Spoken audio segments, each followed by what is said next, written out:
Bismillah. Assalamualaikum warahmatullahi wabarakatuh. Innal hamdalillah nahmaduhu wa nasta'inuhu wa nastaghfiruh wa na'udzu billahi min shururi anfusina wa min sayyiati a'malina. May yahdihillahu fala mudilla lahu wa may yudlil fala hadiya lahu. Wa asyhadu an la ilaha illallah wahdahu la syarika lah wa asyhadu anna Muhammadan abduhu wa rasuluhu. Allahumma shalli ala Muhammad wa ala alihi wa ashabihi wa man tabi'ahum bi ihsan ila yaumiddin. Amma ba'd. Fa ya ibadallah, usikum wa nafsi bitaqwallah la'allakum tuflihun. Wa qala Allah ta'ala fil Qur'anil Karim wa huwa asdaqul qailin. A'udzu billahi minasy syaithanir rajim. Bismillahirrahmanirrahim. Ya ayyuhalladzina amanu taqullaha haqqa tuqatih wa la tamutunna illa wa antum muslimun. Wa qala aidan fi ayatin ukhra, ya ayyuhan nas ittaqu rabbakumul ladzi khalaqakum min nafsin wahidah wa khalaqa minha zawjaha wa batha minhuma rijalan katsiran wa nisaa. Wattaqullaha alladzi tasaaluna bihi wal arham innallaha kana 'alaikum raqiba. Qala aidan ya ayyuhalladzina amanu taqullaha wa qulu qawlan sadida yuslih lakum a'malakum wa yaghfir lakum dhunubakum wa may yuti'allaha wa rasulahu faqad faza fawzan 'azima.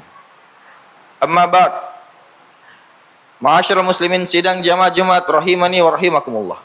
Pertama, marilah kita panjatkan puja dan puji syukur atas kehadirat Allah Subhanahu wa taala yang telah rela, yang telah memberikan kita begitu banyak macam nikmat, jutaan, miliaran, bahkan triliunan nikmat yang tak mungkin bisa kita hitung. Bahkan dengan nikmat itu juga sehingga kita dapat melaksanakan salah satu kewajiban kita sebagai kaum mukminin, melaksanakan salah satu kewajiban kita sebagai kaum muslimin, yakni menjalankan salat Jumat secara berjamaah di tempat yang mubarakah ini. Salawat dan taslim lalu bagi curahkan kepada sang proklamator Islam, yaitu junjungan besar beliau baginda Rasulullah sallallahu alaihi wasallam yang telah rela mengorbankan harta dan jiwanya, bahkan bukan itu saja, sampai menumpahkan darahnya. Hanya demi apa? Hanya demi menegakkan kalimatul la ilaha illallah di muka bumi ini, dan hanya demi menegakkan hukum-hukum syariat Allah. Sebagai pengikut setia beliau, sebagai kaum baginda Rasulullah sallallahu alaihi wasallam, wajib hukumnya untuk melanjutkan syiar-syiar perjuangan beliau, untuk melanjutkan syiar-syiar dakwah beliau, yakni apa? Bagaimana kita sama-sama memikirkan agar supaya hukum-hukum syariat Allah bisa tegak di muka bumi ini, minimal di daerah kita. Ma'asyiral muslimin sidang jamaah Jumat rahimani wa rahimakumullah. Allah Subhanahu wa taala berfirman di dalam kalamnya, di dalam surah Fussilat ayat 30, qala ta'ala, A'udzu billahi minasy syaithanir rajim. Bismillahirrahmanirrahim.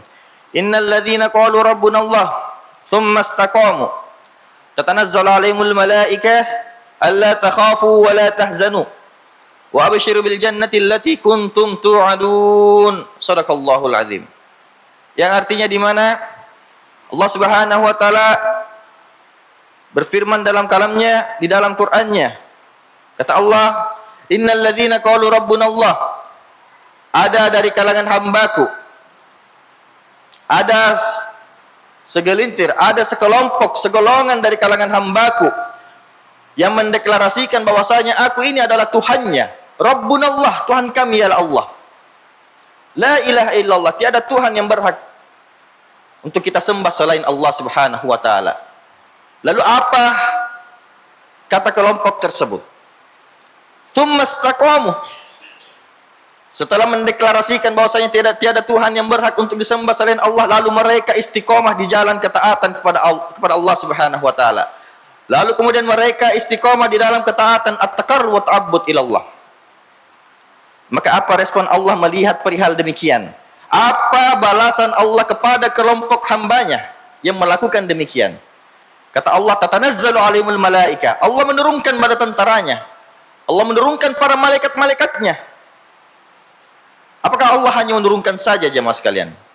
Allah bukan hanya menurunkan, melainkan menitipkan sebuah pesan kepada hamba-hamba yang senantiasa istiqamah di jalan ta'abbud wa takarrub ila Allah, mendekatkan diri kepadanya. Apa pesan Allah kepada orang-orang yang istiqamah tadi? Tatanazzalu alaihimul malaika alla takhafu wa la tahzanu. Kata Allah, wahai malaikatku, katakanlah kepada hambaku yang senantiasa mendekatkan diri kepadaku, la takhaf wa la tahzan. Janganlah kalian takut, janganlah kalian bersedih, kata Allah. Takut dan bersedih perihal apa yang dimaksud Allah dalam kalamnya yang termaktub di dalam surah Fussilat ayat 30. Takut dan bersedih perihal kehidupan dunia yang fana ini. Itu kata Allah. Takut dan bersedih perihal kehidupan dunia yang dimana hanya gambaran fata morgana saja, yang dimana pada hakikatnya kehidupan yang akan kita jalani hakikatnya adalah kehidupan akhirat. Lalu apakah sampai di situ saja pesan Allah Subhanahu wa taala? Allah melanjutkan kalamnya. Wa absyiru bil jannati allati kuntum tu'adun. Wahai malaikatku, setelah engkau menyampaikan pesan ini, sampaikanlah lagi pesan selanjutnya. Wa absyiru, kabarkanlah kabar gembira, al jannah allati kuntum tu'adun, bahwasanya surganya Allah akan kuberikan kepada mereka. Kepada siapa?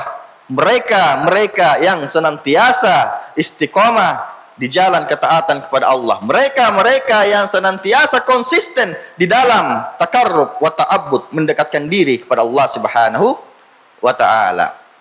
Ma'asyiral muslimin sidang jamaah Jumat rahimani wa rahimakumullah. Ayat yang barusan kami sampaikan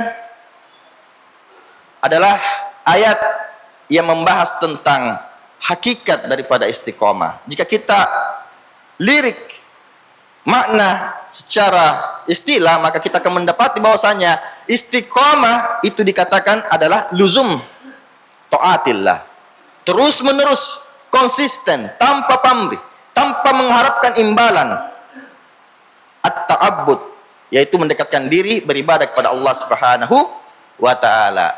Pernah tatkala suatu saat ada datang seorang sahabat kepada baginda Rasulullah. Sahabat ini baru masuk Islam. Wahai Rasulullah, wahai Nabi Allah, saya ini sahabatmu baru masuk Islam. Beritahukan aku sesuatu tentang Islam yang dimana dengan jawaban dari mulut muliamu wahai baginda Rasulullah, tidak perlu aku bertanya kepada sahabat yang lain.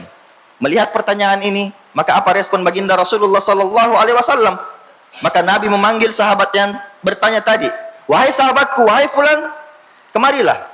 Akan kuajarkan engkau sebuah ilmu, lalu sebarkanlah ilmu ini.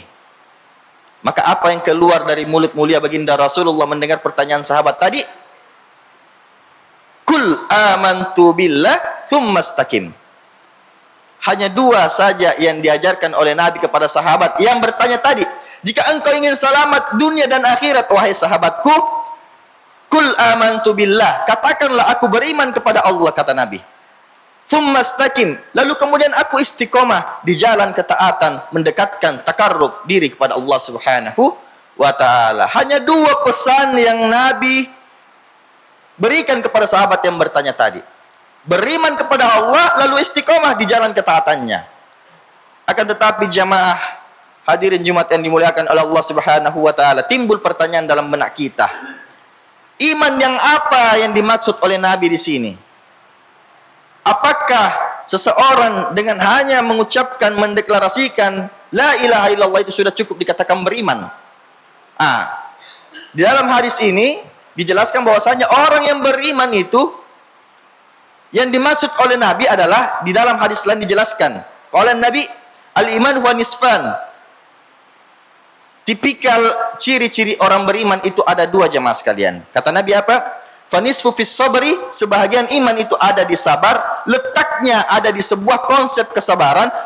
Wal imanu fanisfu fis syukri, dan sebagian iman lagi letak konsepnya ada di sebuah kesyukuran. Datanglah minal kibaril ulama, Syekh Imam An-Nawawi memberikan penjelasan bahwasanya apa yang dimaksud iman dengan sabar, apa yang dimaksud dengan iman kesyukuran. Yang dimaksud Nabi iman dengan kesabaran di sini adalah sabar. yang dimana ketika melihat semua manusia berbondong-bondong melakukan kedurhakaan, kemaksiatan kepada Allah Subhanahu wa taala, lalu kita datang dengan keimanan, kita sabar menahan diri ini, sabar menahan hawa nafsu ini untuk tidak ikut-ikutan berbondong-bondong melakukan kedurhakaan kepada Allah Subhanahu wa taala. Sabar melihat yang dimana semua manusia melakukan hal-hal yang tidak senonoh, minum minuman khamar, melakukan prostitusi online, judi online.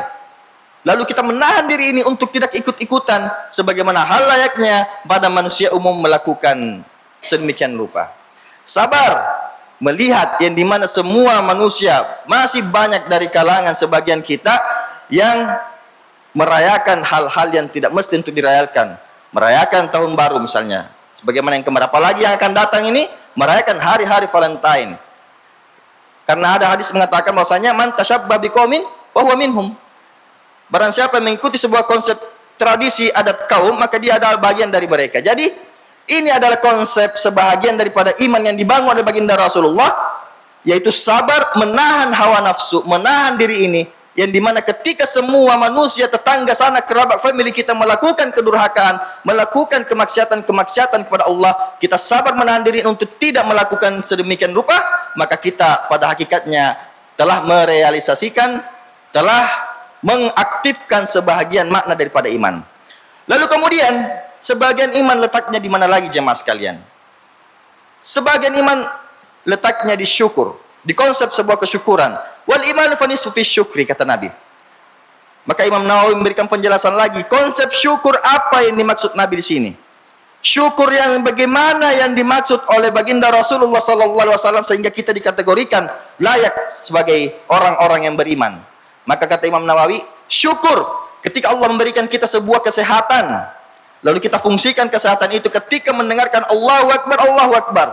Waktu azan kita tutup toko, kita tutup segala aktivitas apapun bentuknya, kita tutup kantor, perdagangan apapun yang kita lakukan untuk menghadap kepada Allah Subhanahu wa taala. Syukur Allah berikan kita nikmat kekayaan, lalu kita fungsikan kekayaan itu, kita berikan kepada fakir miskin, kepada kaum duafa, kepada kaum fukara. Syukur ketika Allah memberikan kita tahta dan jabatan, lalu kita fungsikan tahta dan jabatan itu untuk membuat peraturan-peraturan, aturan-aturan yang berpihak kepada Islam. Itulah sebuah konsep kesyukuran. Syukur bukan dikatakan Allah berikan kita kesehatan, harta, kekayaan, tahta dan jabatan, lalu hanya lisan saja mengucapkan Alhamdulillah. Bukan begitu konsep syukur yang diajarkan Nabi, melainkan perlu adanya implementasi, adanya aplikasi yang harus tindak nyata sebagaimana sunnah-sunnah baginda Rasulullah sallallahu alaihi wasallam. Maka kata Nabi, ketika kita telah merealisasikan sebuah konsep keimanan yang dibangun oleh Nabi, yaitu apa iman yang tadi? Iman yang tadi yaitu menahan hawa nafsu, sabar menahan diri untuk tidak ikut-ikutan bermaksiat. Syukur Allah berikan kita kesehatan, tahta jabatan, harta, kekayaan, lalu kita fungsikan fi sabilillah, berkorban di jalan Allah. Lalu kata Nabi, summastaqim, lalu istiqomah menjalankan hal yang demikian rupa. Maka kata Allah di akhir ayat yang barusan kami jelaskan, al-jannah allati kuntum tu'adun, maka surganya Allah akan diberikan kepada mereka. Kepada siapa? Mereka yang senantiasa sabar menahan hawa nafsu, sabar menahan diri untuk tidak ikut-ikutan bermaksiat, dan syukur Allah berikan kesehatan lalu dia fungsikan, Allah berikan harta kekayaan lalu dia fungsikan mendekatkan diri kepada Allah Subhanahu wa taala. Masyaallah muslimin sidang jamaah Jumat rahimani wa rahimakumullah. Lalu, apakah dengan melaksanakan semua itu sudah mencapai suatu garis finish amalan yang kita lakukan? Apakah kita telah melakukan sedemikian rupa? Kita sabar, kita syukur dalam konsep sebuah keimanan, itu sudah mencapai garis finish amalan yang kita berikan kepada Allah Subhanahu wa taala. Belum jemaah sekalian. Mesti ada satu hal yang perlu kita ketahui, bahwasanya 14 abad yang lalu baginda Rasulullah sallallahu alaihi wasallam pernah meramalkan kepada sahabatnya, yaitu tipikal orang-orang yang muflis. Ciri-ciri orang yang bangkrut dari kalangan umatku. Kata Nabi apa? Atadaruna mal muflisu, kepada sahabatnya, wahai sahabatku, kemarilah kuajarkan engkau sebuah ilmu, ajarkan ilmu ini kepada turun-temurunmu. Atadaruna mal muflisu, kata Nabi.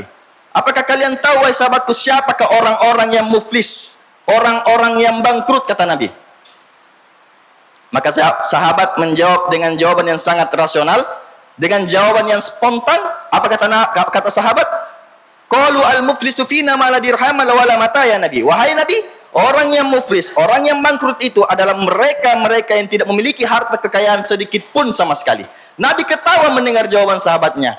Lalu Nabi memanggil sahabatnya, kemarilah, cara pandangmu itu tidak sama dengan cara pandangku. Maka Nabi meluruskan cara pandang sahabatnya. Maka apa yang keluar dari mulut mulia baginda Rasulullah sallallahu alaihi wasallam? Kata Nabi, qala innal muflisa min ummati ya'ti yaumal qiyamati bi salatin wa siyamin wa zakatin. Kata Nabi, wahai sahabatku, ketahuilah, orang yang muflis, orang yang bangkrut nanti dari kalangan umatku adalah mereka yang datang dengan pahala salat yang begitu luar biasa. Wasiyamin, mereka yang datang dengan pahala puasa yang begitu dahsyat. Wazakatin, datang dengan pahala zakat, infak, sedekah yang begitu melimpah. Akan tetapi kata Nabi, apakah Nabi berhenti sampai di situ saja jemaah sekalian? Tidak. Nabi melanjutkan sabdanya. Apa kata Nabi selanjutnya? Wa ya'ti qad syatama haza. Akan tetapi mereka juga datang dalam keadaan sering mencaci maki sanak kerabat keluarga tetangganya. Wa qazafa haza. Datang juga dalam keadaan sering menggunjing, memfitnah, mengadu domba sanak kerabat keluarga antar tetangganya. Wa akala mala haza, sering memasukkan harta yang tidak halal untuk dimakannya kepada keluarga anak istrinya, memasukkan harta yang haram ke dalam perutnya. Wa daraba haza, sering menghardik, mengucilkan orang yang lemah. Wa safaka dama haza, menumpahkan darah yang tidak halal bagi untuk dibunuh. Kata Nabi apa? Fa yuta haza min sanati wa hadza min sanati. Maka semua amalan yang ia usahakan akan ditransfer, akan dikirimkan kepada orang yang zoliminya. Orang yang awalnya 5 waktunya dia jaga betul, tahajudnya luar biasa, puasanya sangat begitu melimpah, zakat, infak, sedekahnya naik, haji, kurban, umrah tiap tahun. Akan tetapi melakukan 5 perkara yang disebutkan Nabi tadi, mencaci maki, menggunjing, memfitnah, memasukkan harta yang tidak halal, yang tidak berhak untuk dimakannya bersama anak, keluarga dan istrinya, maka kata Nabi, fayutu haza min sanati wa haza min sanati. Maka semua amalannya akan sia-sia ditransfer kepada orang yang dizaliminya. Apakah Nabi berhenti sampai di situ saja jemaah sekalian? Tidak. Nabi melanjutkan sabdanya. Kata Nabi apa? Fa in faniyat hasanatuhu. Manakala habislah cicilan amalan ditransfer kepada orang yang dizaliminya, qabla ayyukdama alaihi ukhizat min khatayahum faturiyat alaihi thumma turiya finnar. Maka segala amalan, kesalahan, dosa-dosa orang yang zalim tadi, orang yang awalnya berangkat dengan pahala yang begitu melimpah, salat 5 waktu di masjid, salat tahajud, salat duhanya, puasa Ramadannya, puasa Senin Kamisnya, umrah, kurban, haji tiap tahun, tapi melakukan 5 perkara tadi akan ditransfer dan semua dosa akan dikembalikan. Sehingga di akhir redaksi hadis dijelaskan, fakturiya alaihi thumma turiya finnar. Dia akan campakkan ke dalam api neraka sedalam-dalamnya.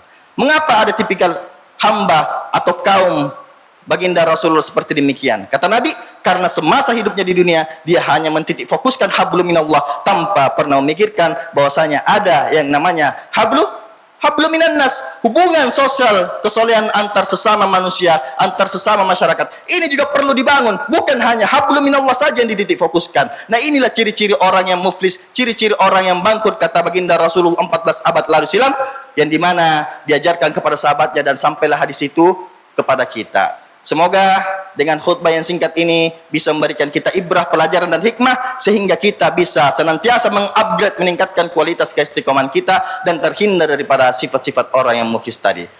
Masyaallah muslimin sidang jamaah Jumat rahimani wa rahimakumullah. Terakhir, mari kami ingin menghimbau kepada seluruh jamaah sekali lagi, mari kita jadikan kegigihan ibadah kita ini, kegigihan keistiqomahan, konsisten dalam ibadah kepada Allah, takarub kepada Allah ini menjadi wasilah. Semoga dengan wasilah istiqomahan kita, konsistenan kita dalam ta'abbud wa takarrub ila Allah, memperbaiki hablum minallah wa hablum minan nas, ini bisa menjadi wasilah kita mendapatkan taufik, hidayah dan inayahnya, sehingga Allah Subhanahu wa taala akan mengumpulkan kita semua berkumpul bersama junjungan besar baginda Rasulullah sallallahu alaihi wasallam di jannahnya kelak, di surganya kelak. Dan semoga dengan kegigihan kita, dengan keistiqomahan kita, dengan memperbaiki terus-menerus hablum minallah wa hablum minan nas kita ini, Allah Subhanahu wa taala akan memberikan kita pemimpin-pemimpin yang adil, pemimpin-pemimpin yang arif, pemimpin-pemimpin yang bijaksana, pemimpin-pemimpin yang memahami konsep Al-Qur'an dan hadisnya, di mana logikanya bisa memimpin suatu daerah yang mayoritas muslim ini, manakala pemimpin kita cacat dan krisis atas pemahaman-pemahaman dan larangan-larangan Allah Subhanahu wa taala. Manakala itu semua terjadi, pemimpin kita adil, pemimpin kita arif, pemimpin kita memahami konsep Al-Qur'an dan hadisnya, ingin Allah dan Rasul, keinginan Allah dan Rasulnya, dan semua elemen masyarakat bisa mengikuti demikian rupa, maka Allah Subhanahu wa taala dengan wasilah tersebut akan menjadikan negara kita ini menjadi negara baldatun thayyibatun wa rabbul ghafur. Barakallahu lakum fil Qur'anil Karim wa nafa'ani ma fi minal ayati wa dzikril hakim wa taqabbala minni wa minkum tilawatahu innahu was-samiul alim fastaghfiru innahu wal ghafurur rahim.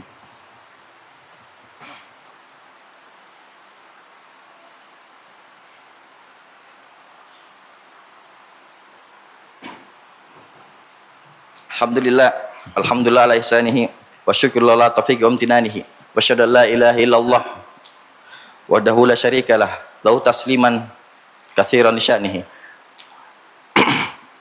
wa ya ayyuhan nas ittaqullah fima amar wa antahu ammana wa alamu anna Allah amarakum bi amrin bada fi bi nafsi wa thana bi malaikati bi qudsi qala Allah ta'ala fil Qur'anil Karim A'udzu billahi minasyaitonir rajim. Bismillahirrahmanirrahim. Wal 'ashr. Innal insana lafi khusr illa alladziina aamanu wa 'amilus solihati wa tawassaw bil haqqi wa tawassaw bis sabr.